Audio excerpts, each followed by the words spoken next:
welcome to MKBC Smart Information Center.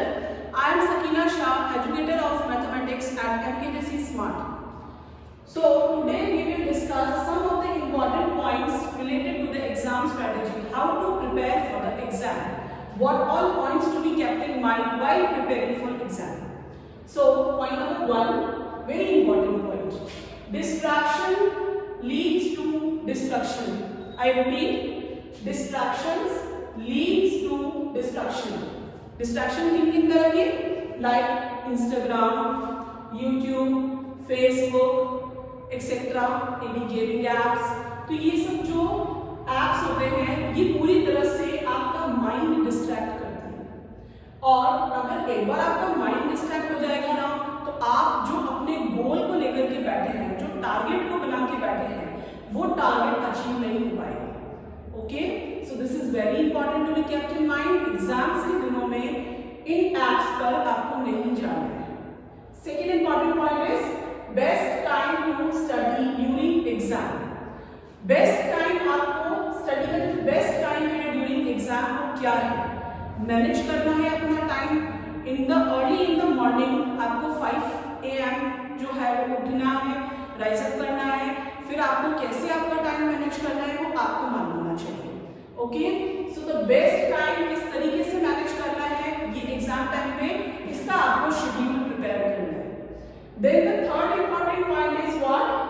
Organise the study space. किस तरीके से आपको अपनी स्टडी का स्पेस ऑर्गेनाइज करना है. लाइक पूरा जो है स्पेस किस तरीके से होगा? लाइक इन द सनलाइट, आप सनलाइट हल्का सा सनलाइट आपको अप्रोच कर रही है और बिल्कुल शांत जगह पे आप बैठे हुए हैं, तो ऐसा स्टडी स्पेस आपको चूज करना है कि जहां पे आपके माइंड को डिस्ट्रैक्शंस जो है वो फोकस नहीं कर रहे. Then come to the next point, take regular breaks during study. देखो, रेगुलर ब्रेक लेना ड्यूरिंग स्टडी आपको जरूरी है. Continuously for 12 hours for 13 hours आप स्टडी नहीं कर सकते, क्योंकि जो ह्यूमन ब्रेन होता है ना उसको फंक्शनिंग करने के लिए भी कुछ ब्रेक तो चाहिए होता है. तो ब्रेक मतलब जैसे आप 2 आवर्स आपने स्टडी करी, हाफ एन आवर आपने ब्रेक ले लिया, अगेन आपने स्टडी स्टार्ट करी, तो इस तरीके से लिटिल बिट इंटरवल्स में आपको स्टडी फिर से कंटिन्यू करनी है.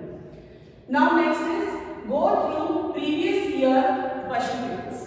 प्रीवियस ईयर के क्वेश्चन पेपर हो गए, कोई क्वेश्चन बैंक हो गया, मॉडल पेपर्स हो गए, सैंपल पेपर्स हो गए, ये सभी आपको गो थ्रू करने हैं during the exam time. Because इनमें जो इंपॉर्टेंट क्वेश्चन दिए होते हैं वो मैक्सिमम वैसे टाइप के जो क्वेश्चन है वो हमारे एग्जाम में एग्जाम में आते हैं. Next, revise once again. फिर से आपको अपना course from the starting to the end revision करना है. Then at the last, very important point. This is what? No junk food or outside food. आपको junk food नहीं लेना है, outside food आपको बिल्कुल नहीं लेना है. Because problem क्या है कि ये foods जो है वो आपकी immunity को weak करते हैं. अगर once आपकी immunity weak हो गई तो आप study नहीं कर पाएंगे, है ना? तो इन सब food से आपको बिल्कुल दूर रहना है. Now, how to write in board exam? What are the key points to be kept in mind?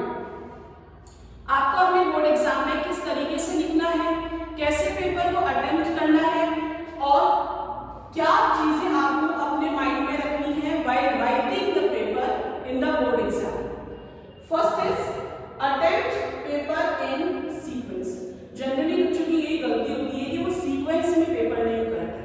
Sequence मतलब क्या? जैसे बोर्ड एग्जाम में 5 सेक्शंस, इन मैथमेटिक्स पेपर की अगर हम बात करें तो 5 सेक्शंस आते हैं. Section A, section B, C, D, E. तो first of all if the student has started section A, तो सेक्शन A में जितने क्वेश्चन उसको आते हैं वो पूरा सेक्शन एक साथ सीक्वेंस में उसको करना जरूरी है. ठीक है? Then section B, then section C, इस तरीके से. या फिर स्टूडेंट्स ऐसे भी स्टार्ट कर सकते हैं, सेक्शन बी सबसे पहले ले लिया तो उसके सारे क्वेश्चन जितने आपको आते हैं वो आप अटेम्प्ट करो, फिर जो नहीं आते हैं वो लीव कर दिया. देन सेक्शन सी लिया, तो ये सीक्वेंस हो गया. 1 बाय 1 हमने सेक्शन लिए और हमने उसके अकॉर्डिंगली सारे क्वेश्चंस कर लिए. और the most important thing is what? you have to put the proper question number. कौन सा क्वेश्चन कौन से सेक्शन का है, ये प्रॉपर क्वेश्चन नंबर आपको पुट करना जरूरी है। Second thing is very important, never ever ever give up. I repeat, never ever ever give up. चाहे एवरेज हो बच्चा या इंटेलिजेंट हो, कैसा भी हो, लेकिन आपको गिव अप नहीं करना है। आपको अगर नहीं आता है, एट द लास्ट आप उसको सोचने के लिए रख सकते हैं, लेकिन एट एनी कॉस्ट आपको गिव अप नहीं करना है। You have to attempt that question, उस क्वेश्चन को लीव नहीं करना है, ठीक है ना। तो never ever give up, confidence lose मत करो और कभी भी गिव अप नहीं करो, ठीक है। Next, highlight your final answer. आपको अपना फाइनल आंसर हाईलाइट करना है, मतलब लाइक जैसे एक क्वेश्चन आपने अटेम्प्ट किया, पूरा क्वेश्चन आपका कंप्लीट हो गया, उसके बाद में जो आपका लास्ट आंसर आ रहा है, या तो आप उस आंसर को हाईलाइट करें बाय ड्राइंग द अंडरलाइन, या फिर उसको बॉक्स बना के हाईलाइट करें, या फिर एक छोटा सा वर्ड लिख दें, दैट इज व्हाट ANS, है ना। इससे आप हाईलाइट करके बताएं एग्जामिनर को कि this is my answer, okay. तो क्योंकि सबसे इंपॉर्टेंट पॉइंट हुआ कि हम फाइनल आंसर को हाईलाइट क्यों करेंगे, because at the last what matters, presentation. Presentation is a must. आप प्रेजेंट उसको अच्छी तरीके से कर रहे हैं ना, तो आपको उसमें मार्क्स गेन होंगे ही होंगे। Then next is difference, guide difference in tabular manner. आपको डिफरेंशिएट बिटवीन टेबुलर मैनर में प्रॉपर वे में टेबल बना करके उसको डिस्कस करना है, प्रॉपर टेबल बना के प्रेजेंट करना है, क्लियर। क्योंकि इन राइटिंग इन पैराग्राफ, अगर आप पॉइंट्स को पैराग्राफ वे में प्रेजेंट कर रहे हैं, तो पैराग्राफ वे में क्या होगा कि जितने पॉइंट्स आप डिस्कस करना चाहते हैं वो प्रॉपर वे में डिस्कस नहीं हो पाएंगे, कुछ पॉइंट्स रिपीट भी हो जाएंगे, ठीक है ना। तो प्रॉपर टेबुलर मैनर में आपको उसको डिस्क्राइब करना है। Then next, write long answer in points. So the most important is long answer, क्योंकि इसकी वेटेज सबसे ज्यादा होती है।